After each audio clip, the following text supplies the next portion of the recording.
जो विवाह सुअर के साथ हो रहा था, क्या किशोर पहाड़े की पत्नी अपने बेटे के साथ वो कर रही थी?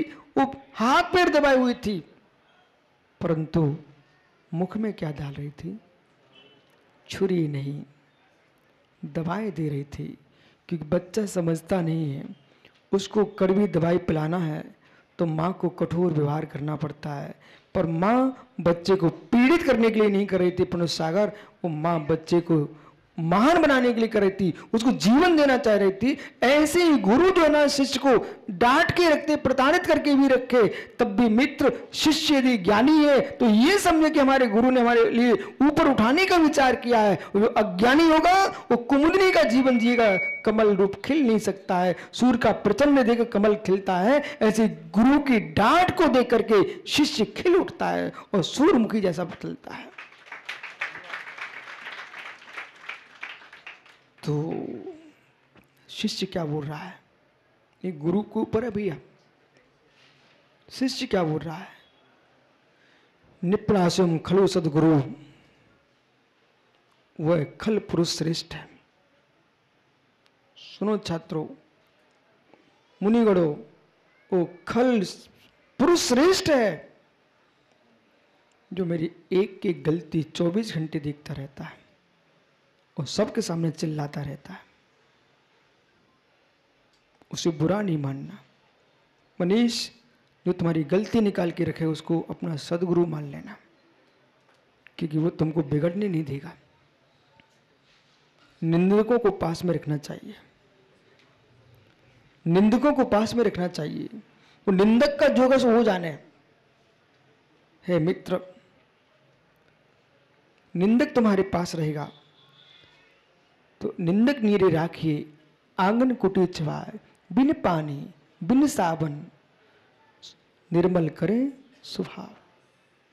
हे ज्ञानी, जैसे साबन से पानी के सहयोग से जो धूमिल वस्त्र धो दिया जाता है, निंदक लोग तुमको सावधान रखते हैं कि तुमने कुछ भी किया हम तुम्हारा प्रचार कर देंगे, तो तुम संभल के जीते हो। जैसे जगत की लोग की निंदा से तुम संभल के जीते हो, ऐसे पापों से संभल के जीने लग जाओ तो निंदा से संभलने की जरूरत क्या है। जैसे कि अब से एक भाई सोचता है कि भाई संभल के रहो, कोई देख लेगा तो क्या सोचेगा, मेरा हल्ला हो जाएगा, मेरा नाश हो जाएगा, मेरा यश समाप्त हो जाएगा। जैसे व्यक्ति यश के रक्षा के लिए राज्य के भय से, समाज के भय से, संस्था के भय से संभल के जीता है, ऐसे जगत में जी पाप के भय से संभल के जीने लग जाए तो किसी से भयभीत होने की आवश्यकता ही नहीं है। छुप छुप के पाप कर सकते हो, दुनिया से तुमको भय है, पर कर्म बंद से भय नहीं है। शिष्य कह रहा, वो खल वो दुष्ट पुरुष मुझे स्वीकार है, जो मेरी एक एक गलती जगत में हल्ला कर रहा है, कम से कम मेरी गलती को बाहर फेंकता है तो मैं संभल के तो जीता हूं। पर वो गुरु श्रेष्ठ नहीं है, गुरु पर वो गुरु श्रेष्ठ नहीं है जो मेरी सारी गलतियों को छुपाए रखा और मेरी मृत्यु हो गई, तुम बताओ मेरा क्या होगा, मेरा आलोचना कैसे होगी, मेरा प्रायश्चित कैसे होगा, प्रतिकोण कैसे होगा। इसलिए सदगुरु वो मुझे अच्छा लग रहा है, जो खल पुरुष है, जो मेरी सारी बातें प्रचार कर रहा है। तात्पर्य समझना, गुरु महाराज के लिए, शिष्य के लिए, उसके ये नहीं देखो बुरा मान जाएगा, ये मत देखो बुरा मान जाएगा। ओहो मां, कभी कभी लगता है कि तेरी तपस्या कितनी महान है। पहाड़े जी, किशोर भी, एक छोटा सा बच्चा भी इस सभा में रोने लग जाए, ईमानदारी से कह रहा हूं, सबकी दृष्टि वहीं जाएगी और एक साथ ही विनोद बज खड़ा हो जाएगा, अध्यक्ष ना, ऐ चुप करो, हल्ला करा रहे हो, बाहर ले जाओ। मेरे मित्र, याद करो अपनी, जैसे तुमको बच्चे की रोहा आवाज सुनकर के लग रहा है कि रो रहा है, तीखा रो रहा है, टेंशन आ गया, तनाव बढ़ रहा है, ये डिस्टर्ब कर रहा है, ऐसी भाषा तुम्हारी शुरू हो गई। हे मित्र, जिस मां ने जन्म दिया था तुझे, उसकी छाती पर तू रोया था, उसे डिस्टर्ब हुआ था कि नहीं हुआ था? वो कहती इसको बाहर कर दो और वो बाहर फेंक देती, आत्मयाध्यक्ष बन के आते क्या। मोहन सुनील भाई, आज माँ ने पूछा बेटा क्या है, तो कहता शांत रहो, बहुत हो गई। उस दिन की याद करना, उस माँ को ऐसा बोलना नहीं। तुमने 1000 बार पूछा था कौआ काला है, तो माँ ने 1000 बार उत्तर दिया था। वो आज बच्चा से माँ जरा सा पूछ ले, बोली तुम तो पूछती रहती हो। हे मित्र, एक बालक के रोने की आवाज सुनकर के कहते बाहर कर दो, इसको बाहर ले जाओ। पर मां ने उस आवाज को कितनी बार सुना है, कितनी बार सुना है। हे मां, राग तेरे भीतर ना होता तो बच्चे की आवाज तो नहीं सुन पाती। एक मां एक पृथ्वी, इन दोनों की जितनी क्षमता है, एक मां और एक पृथ्वी, इन दोनों में जितनी क्षमता सहन करने की है, इतनी क्षमता तुम्हारे पास आ जाए तो तुम सब मुनि महाराज बन जाना। और इतनी क्षमता ना पाए कि मां बनने की। 1-2 दिन पहले कोई मेरे से कह रहा था, अनमिस पहाड़ी, बोले पता नहीं कौन बोल रहा था, बोली महाराज जी, हाँ विकास छाबड़ा इंदौर वाला बोल रहा था, बोले महाराज जी मुझे तो घोर आश्चर्य होता है। मैंने क्या हो गया भाई? बोले 1-2 भाई होते हम लोग, तो मेरे माता पिता संभाल नहीं पाते हैं और हम लोग कहीं ना कहीं गड़बड़ कर ही लेते हैं, लड़ ही पड़ते हैं। और इतने सारे अनेक माताओं के बच्चे और एक गुरु के पास यहाँ पर और युवा मुनियों को संभाल पाना कितनी टेढ़ी खीर हो सकती है। ये सब शांत क्यों रहते हैं? मैंने कहा ज्ञानी तुझे पता नहीं है, माँ की बच्चों को संभालने की कोई ताकत नहीं है। माँ के पास एक विवेक नाम की वस्तु होती है कि वो खुनखुना रखती है और दूध की बाटल रखती है। दामन ज्ञानी भाई, दामनगिरी, माँ दूध का लोटा रखी ही रहती है और एक खुनखुना जरूर रखती है। बेटा 2 सामग्री तुम्हारे पास है, खेलना है तो खुनखुना पकड़ो और भूख लगी तो दूध पियो, और रोने की जरूरत क्या है। ऐसे गुरु के पास 2 सामग्री होना चाहिए है, एक खुनखुना, एक दूध। हे मित्र, यदि शिष्य रोना चाहता है, बेटा खेलना चाहते हो, तो आप ऐसा करो, नए प्रमाण निक्षेप शब्द भंगी के मैदान में तुम कीड़ा करो और श्रुत मैदान में तुम केली करो। जिनवाणी के अंदर तुम खेलो, रोते क्यों? और आपको भूख लगी है तो अनशन स्वभाव का विचार करो और चैतन्य धातु का रसपान करो। तुमको रोने की कोई जरूरत नहीं, कोई जरूरत नहीं। परंतु गुरु के लिए प्रताड़ित नहीं करना पड़े तो ये नहीं सोचना चाहिए शिष्य जो है शत्रु भी बन सकते हैं। जैसे माँ जब नाक पकड़ के, जब वो तो मुख भी बंद कर लेता है तो वो नाक पकड़ती सीधी सीधी, और जब नाक पकड़ती तो अपने आप मुख खोल देता है, वो अंदर डाल देती है माँ दवाई, बराबर कड़वी दवाई। लेकिन हे माँ और हे गुरु, तुम्हारा पुरुषार्थ यहीं तक था कि हाथ पैर बंद कर सकते हो, तो आपने समतियों से उनके हाथ पैरों की चंचलता बंद कर दी और गुप्तियों से आपने उनके नाक को ही पकड़ के रखा हुआ है, मुख खुलवा दिया है कि बेटा तुम औषधि का पान कर लो। लेकिन कुछ ऐसे चतुर बच्चे भी होते हैं, बेटा समझ रहा है कि नहीं, तेरे जैसे ज्ञानी बच्चे भी होते हैं। बोले माँ तुझे जितना करना कर ले, हाथ मेरे बांध दे, तू पैर बांध दे, नाक भी पकड़ ले और मेरे मुख में चम्मच डाल भी दे। डाल दिया तूने, अब तो छोड़ेगी कि नहीं छोड़ेगी? गुटकना तेरे काम का, हाथ का काम नहीं, मेरे हाथ का काम है। और जैसे ही माँ ने हाथ पैर छोड़े, उसने बाहर कर दिया। अब माँ बेचारी क्या कर सकती है? गुरु ने खूब समझाया, सब कुछ किया, और तब भी जब ज्ञानी कहूं पक्का है मित्र, कुत्ते की पूंछ, क्या हुआ? कुत्ते की पूंछ पुंगरिया में डाली और जब निकाली तो टेढ़ी की टेढ़ी। कुछ ऐसे भी जगत में जीव होते कुत्ते की पूंछ जैसे, उनको कितनी तुम सीधा कर लो, वो जैसे ही निकालो वो टेढ़ी दिखती है। तो ऐसा कोई फंस गया, उसको गुरु बेचारे क्या कर सकते हैं, वो गुरु क्या प्रभु भी क्या कर सकते हैं। मारीची भाग गया तो ऋषभदेव क्या कर पाए। इसलिए ज्ञानियों पर सत्य है कि गुरु उसको संभाल के रखें, संभाल के रखें। तो जब सच्चा शिष्य तो कैसे जिए, कमल की भांति जिए। वैभव भाई कमल की भांति जिए। भिक्षतम भव्यम मनो मुकुलम अंशवहा रविर्विंदस कठोरस्य गुरुत्याम। जैसे जैसे कठोर अंशु किरणें सूर्य की खिलती है, वैसे वैसे कमल खिलता है। 42 नंबर का 142 नंबर का श्लोक कह रहा है कि जैसे जैसे कठोर किरणें स्फुटित होती है, वैसे वैसे कमल खिलता है।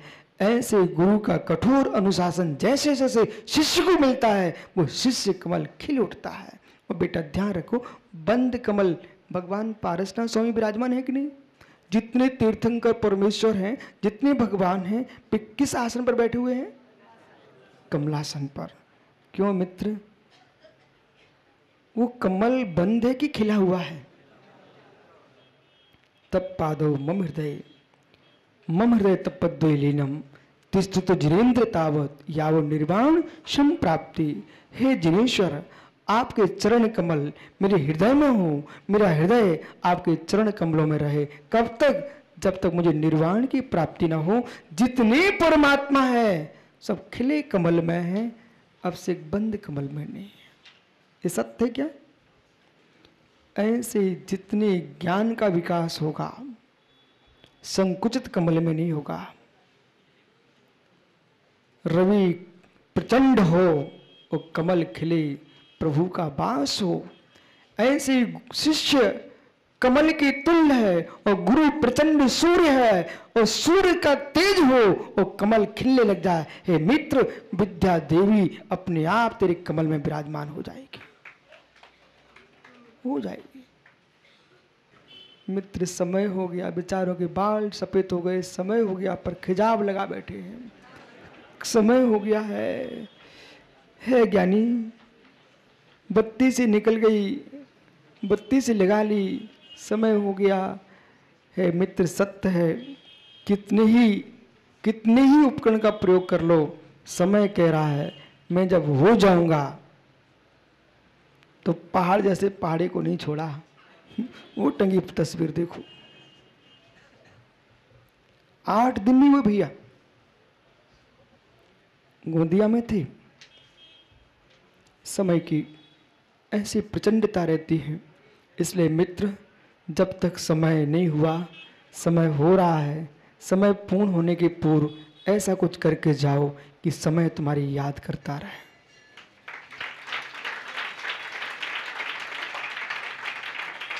ये ताली आपने किसके लिए बजाई है। हाँ, जब तक समय ना हो, सुमत वो मोटे पांड्या से बोल देना, सब जगह गुस्सा मत किया कर, समय का भरोसा नहीं है। समय आने के पूर्व बसंत और गोंदिया, समय को समझ लो, समय संभल गया। हे मित्र, सब कुछ संभल जाएगा। ये दुनिया तो ऐसी आई है, ऐसी जाएगी। इसको आते जाते देख करके आंखें मत फोड़ो। हे मित्र, इन आंखों से उसे देख लो जिसे आज तक नहीं देखा। वर्धमान स्वामी के शासन में हम सही विराजते हैं। तीर्थंक जिनेन्द्र की पीयूष देशना जिनेन्द्रवाड़ी मनुष्यों जगत कल्याणी है। ये सर्वज्ञ शासन नमोस्तु शासन जयवंतो वितराग श्रवण संस्कृति। श्रवण परंपरा सनातन परंपरा है, जहां पर 24 तीर्थंकर प्रत्येक काल में हुए अनंतानंद 24 इस भारत की भूमि पर हो चुकी है। धर्म जो है वो सनातन है, जिसका आदि अंत नहीं होता है। वही यथार्थ में वस्तु स्वरूप का व्याख्यान करने वाला धर्म है।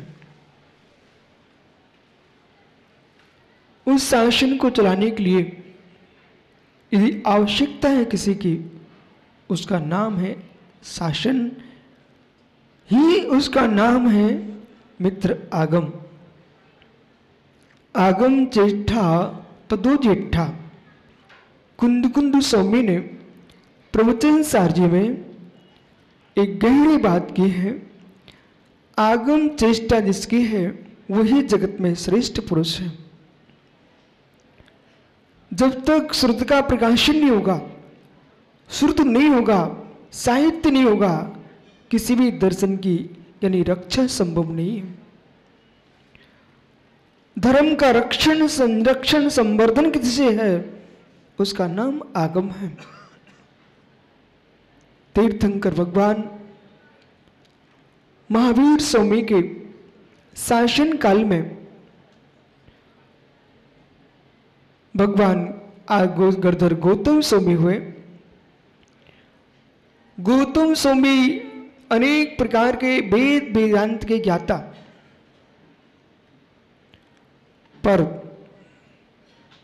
जब तक दृष्टि पवित्र नहीं है तब तक ज्ञान पवित्र नहीं है। वस्तु को नहीं बदलना, मां दृष्टि को बदलना है। जिनको चारों वेदों का ज्ञान था, ऐसे गौतम स्वामी भगवान महावीर स्वामी के कृत संपूर्ण श्रुत के पारायण को प्राप्त करके उन्होंने ध्रुव श्रुत की रचना की, भाव श्रुत पूरक। वह ध्रुव श्रुत ही आज आपके सामने है। गौतम स्वामी के उपरांत लोहाचार हुए। लोहाचार स्वामी के बाद जम्मू स्वामी हुए। पर पाठ्यक्रम से ये 3 अनुवद्ध केवली भगवान हुए और केवल्य को प्राप्त करके तीर्थंकर महावीर स्वामी के निर्वाण के उपरांत भी ये 3 केवल्य सूर्य इस भारत की भूमि को यानी आलोकित करते रहे। वह दिन भी दूर नहीं रहा, जम्मू स्वामी के प्रांत भारत की भूमि से अनवद्य केवली का अभाव हो गया। केवल्य सूर्य अस्त हो गया, छाया ज्ञान भारत की भूमि से उठ गया। उसमें ज्ञान, श्रुत ज्ञान अवशेष था।